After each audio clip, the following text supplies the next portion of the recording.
Hello everyone, welcome back to my YouTube channel. आप सबकी बहुत बड़ी डिमांड थी, बार बार कमेंट आ रहे थे कि सर छोटे क्वेश्चन बताइए। कल आपका एग्ज़ाम है, इसलिए अभी मैं आपके लिए अर्जेंट में छोटे क्वेश्चन लेकर आया हूं। तो एक बार आप इस वीडियो को आराम से देखना और अच्छे से समझना। तो चलिए बिना टाइम वेस्ट किए मैं शुरू करता हूं। एक एक क्वेश्चन लेता हूं और उम्मीद करता हूं कि आपका जो पूरा पेपर है यहाँ से मिल जाएगा। जो छोटे क्वेश्चन है वो यहाँ से मिल जाएंगे, तो एक बार आप ज़रूर देख लेना। क्वेश्चन संख्या है इसमें एक एक छोटे वाले क्वेश्चन है, ध्यान रखना टिप्पणी करने वाले। तो इसमें पहला है अपने पास मानव बसाव के क्षेत्र, यानी कि ऐसे क्षेत्रों के बारे में आपको बताना है जहाँ पे अधिक सघन जनसंख्या पाई जाती है। ये विश्व के सघन बसाव वाले क्षेत्रों के बारे में आपको संक्षेप में बताना है। जैसे एशिया है, एशिया का कौन सा क्षेत्र सघन बसाव वाला क्षेत्र है, जिसमें हम भारत की बात करें, पाकिस्तान, बांग्लादेश, चीन, ये क्षेत्र इसमें शामिल है।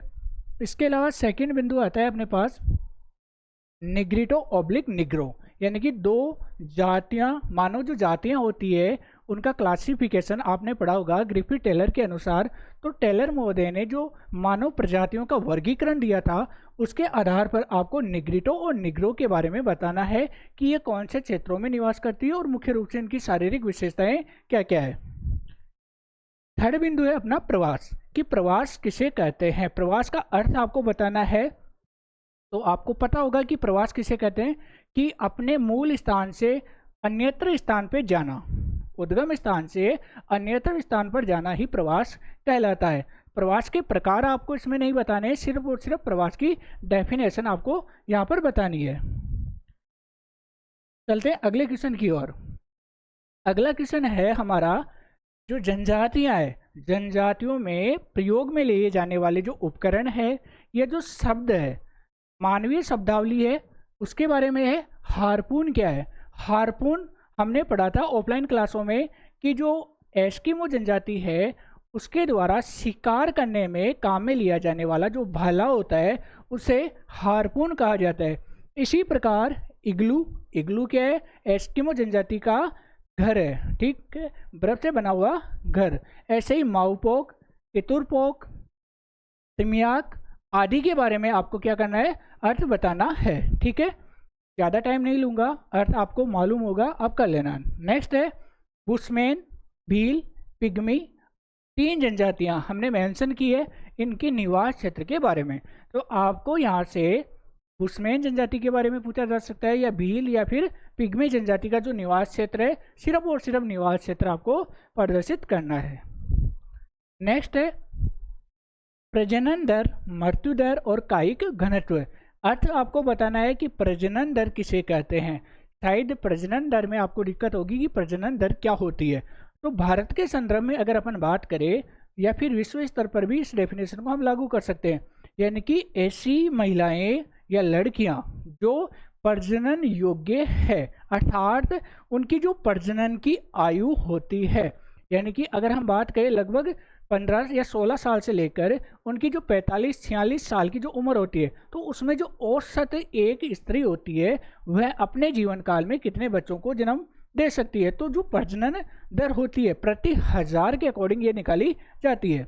ऐसे ही मृत्यु दर, कि प्रति 1000 जनसंख्या पर मरने वाले लोगों की जो औसत संख्या है उसे मृत्यु दर कहते हैं, और एक निश्चित समय बिंदु के मध्य ज्ञात की जाती है।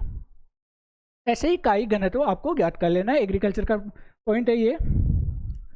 नेक्स्ट क्वेश्चन नंबर 7, जनसंख्या का वास्तविक घनत्व। जनसंख्या का वास्तविक घनत्व या गणितीय घनत्व किसे कहा जाता है, ठीक है। ऐसे ही इसमें दूसरा पॉइंट है कृषि हर घनत्व।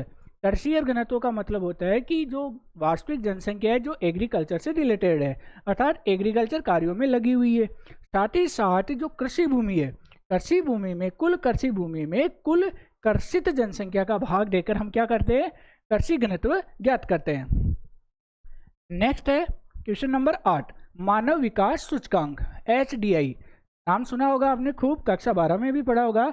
मानव विकास सूचकांक किसे कहते हैं और इसके जो मापदंड है, मानव विकास सूचकांक ज्ञात करने के जो मापदंड है वो आपको बताने हैं।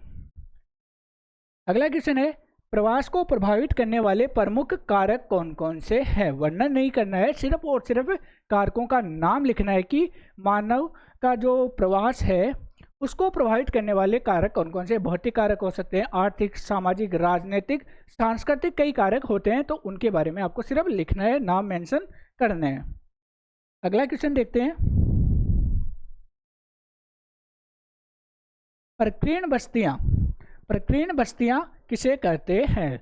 जो अपने सेटलमेंट वाला टॉपिक है उसमें से प्रकीर्ण बस्तियां किसे कहते हैं उसका अर्थ बताना है और एक दो एग्जाम्पल आपको देने हैं। नेक्स्ट है मेगा सिटी, मेगा सिटी किसे कहते हैं और मेगा सिटी का एग्जाम्पल देना है। ऐसे ही मेट्रो सिटी और मेट्रो सिटी का एग्जाम्पल, ये जनसंख्या के आधार पर है कि उक्त कोई भी शहर है उसमें कितनी जनसंख्या है, जनसंख्या के आधार पर इसका क्लासिफिकेशन किया जाता है। ऐसे ही मेगानोपोलिस शहर किसे कहा जाता है। तो ये 3 शब्द हमने मेंशन किए हैं और उम्मीद करता हूँ हमारा ये जो पेपर है इसमें से आपको लगभग सारे जो छोटे क्वेश्चन है सारे मिल जाएंगे। और मैं उम्मीद करता हूँ कि आपको हमारा वीडियो अच्छा लगा होगा। अगर वीडियो अच्छा लगा तो वीडियो को लाइक कीजिए, चैनल को सब्सक्राइब कीजिए और ज़्यादा से ज़्यादा अपने दोस्तों के साथ शेयर कीजिए और कमेंट करके बताइए कि आपका जो एग्ज़ाम है इसमें कितने क्वेश्चन हमारे मॉडल पेपर से मिलते हैं। धन्यवाद।